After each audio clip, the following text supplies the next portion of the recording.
And so I decided to go. I decided to go and live in the airports. And just as Rob said a minute ago, I set out and I went from Columbus to Boston, Boston to Miami, Miami to Chicago, Chicago to Minneapolis, Minneapolis to Seattle, Seattle to San Diego, 7 cities in 7 days without stepping foot outside of the airport. To just be there, to observe the way that we move in and out of our lives in today's world, and to think about maybe what is it about that metaphor that can teach us something about our lives today. And if we truly want to change the world, what would it mean to bring a different spirit to the airport, to the obstacles, cancellations, and delays literally in the airport, and then let that spill over into the rest of our lives? We all know the scene. You get off of your arriving airplane, you hit the bottleneck at the escalator, you come spilling out into the baggage claim area, and as soon as that annoying buzzer goes off, we all know that for some reason we haven't come up with a better sound. As soon as it goes off, everybody instinctively goes running up to the baggage claim. And we stand there with our legs pressed against the cold metal conveyor belt, and we form this human wall so that nobody can actually see the bags. And then we start jockeying back and forth, trying to claim our space, trying to claim the bag that is ours. And if you're one of the few people who didn't get out of the gates quick enough, and you're stuck behind the human wall of entitlement, you are bobbing and weaving back and forth, standing up on your toes, trying to look through a crack just to see your bag. And we all know that the unfortunate scene then of somebody who is having trouble grabbing their bag and pulling it off that passing conveyor belt, and yet very few people stop to help. As I witnessed this in 7 different cities, and I stood back from the baggage claim in my own life, I started to reflect on what does that mean about our lives? What does that mean about our world today? And maybe there's something in the practice of that where we all are in need of a step back from the baggage claim. Because maybe stepping back from the baggage claim is really about gaining perspective. Maybe taking a step back from the baggage claim is about including other people. Maybe stepping back from the baggage claim is about creating more space so that something more significant in our lives can emerge. What does it reveal about us if we're the person that's hovering too close to the conveyor belt and maybe too worried about what we need?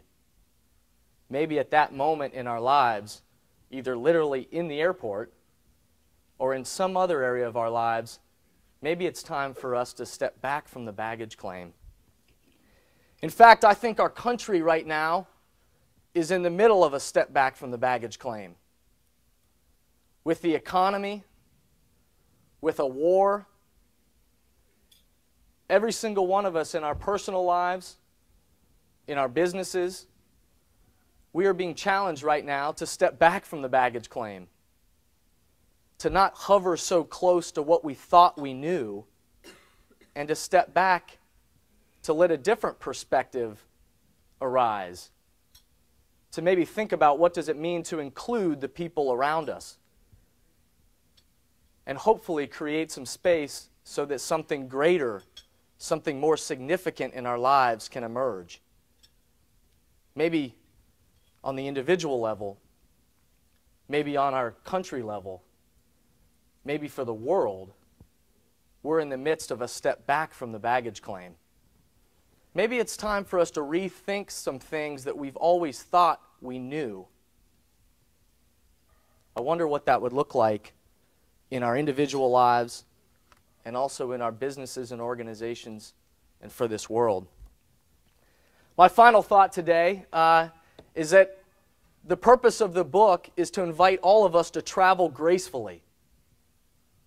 I watched this woman in the midst of this 7 straight days in the airports. I watched this woman in Boston move through the security line checkpoints. I was sitting on just the gate side of this security line, And I was watching one line in particular and just taking some notes and some observations of human behavior. And I watched this one woman, and I was captivated by her.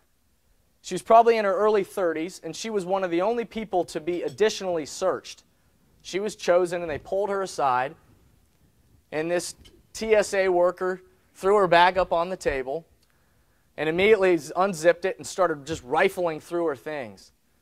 And this bag of nicely and neatly packed items, in a matter of seconds, was just this disheveled pile of clothes. Her underwear out in front of everybody, rifling through it as person after person passed her in line. And the whole time I kept watching this woman, and she was asking this guy about his day. And she was laughing at his jokes.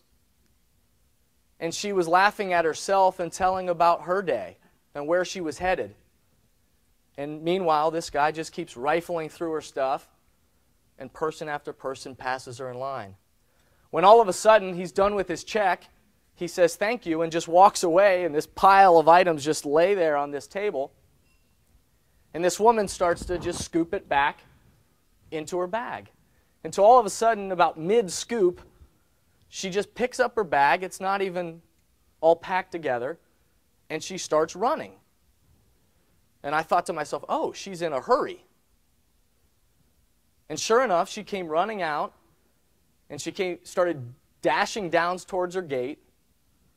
All these loose items over her shoulders, this big smile on her face, running in high heels down towards her gate. And for some reason, she looked at me and she picked me out and she said, this isn't the easiest thing to do in heels.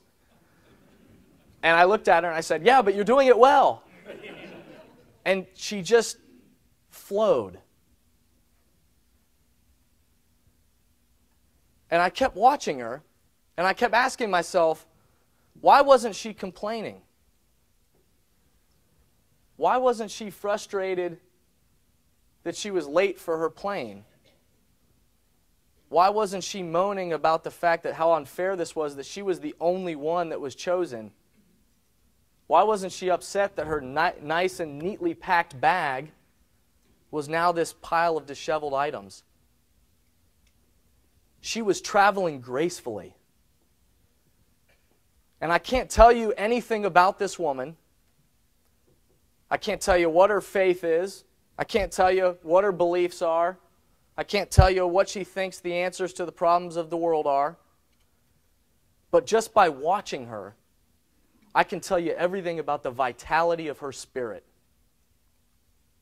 No matter what obstacles, cancellations, or delays were showing up along her path, she was traveling gracefully, and she was putting loving and grateful vibrations into motion in the world.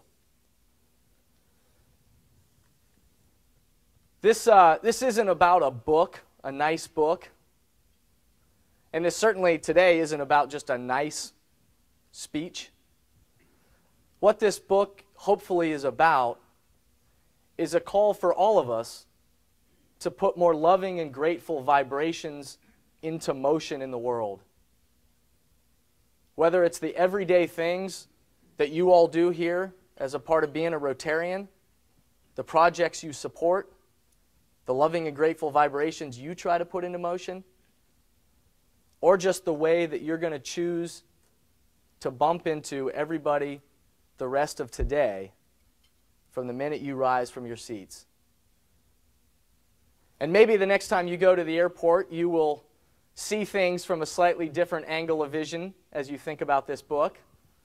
And maybe you too will believe that we can change the world. And I'll meet you at the baggage claim. Thank you for having me.